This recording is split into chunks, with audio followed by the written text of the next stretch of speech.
Donc pour le réaliser, j'ai acheté chez Action une petite toile de forme ronde comme ceci que vous pouvez remplacer par du carton par exemple que vous allez peindre de la couleur souhaitée.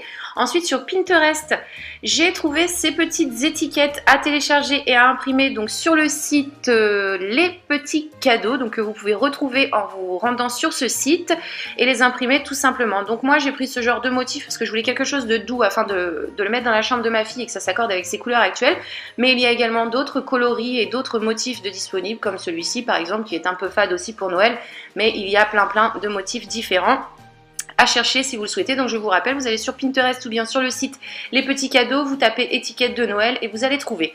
Ensuite j'ai utilisé un petit bâton de bois en glace ainsi qu'une petite attache parisienne. Donc si je dis une bêtise, n'hésitez pas à me le dire, je ne suis pas sûre que ça s'appelle attache parisienne, mais je crois que oui. Donc une fois qu'on a tout ça, on va tout simplement découper toutes nos petites étiquettes, et on va venir les coller tout autour de notre toile.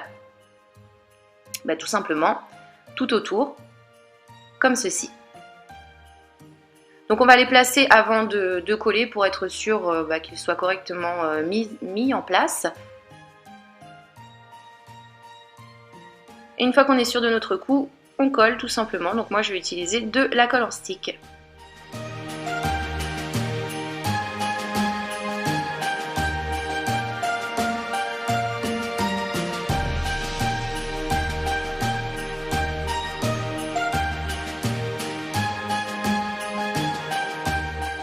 Donc voici ce que ça nous donne.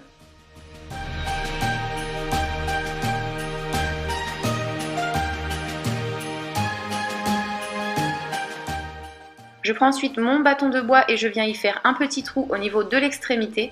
Donc n'essayez pas de percer avec un clou par exemple, parce que votre bâton de bois va se casser en deux. Donc prenez un objet pointu et faites comme moi des petits mouvements circulaires pour que le trou se fasse tout seul et que le bâton ne se casse pas. Donc faites ça des deux côtés, vous verrez que vous arriverez à former un trou. Donc votre trou doit être suffisamment grand pour que votre petite attache parisienne passe à l'intérieur et puisse rouler dedans. Donc voilà.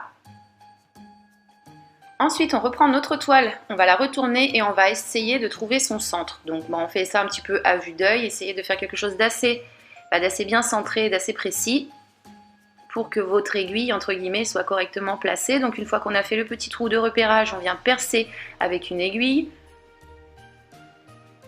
Et ensuite, on retourne la toile une fois de plus et on va agrandir ce trou pour qu'il soit suffisamment grand afin d'y passer notre attache parisienne dedans.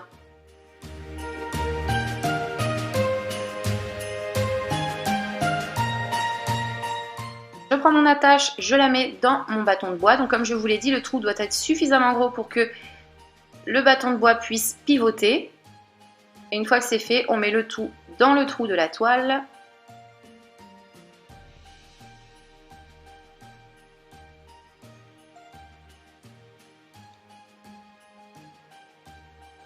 Voilà, et ensuite on la retourne pour pouvoir fermer notre attache. Donc pour la fermer, il suffit tout simplement d'écarter les deux petites pattes et de cette façon, ça ne bougera plus. Donc moi, mes attaches, je les achète chez Action. C'est la première fois que j'en achète de toute ma vie et je les ai eues chez Action. Apparemment, c'est très cher dans d'autres magasins, mais chez Action, c'est vraiment donné. Donc n'hésitez pas à aller voir là-bas si vous en avez un du côté de chez vous avant de vous engager dans d'autres magasins qui pourraient du coup vous ruiner un petit peu plus. Donc voilà, le tout tourne correctement, notre petit compte à rebours est maintenant terminé. Donc je sais que c'est un tuto très simple, mais je pense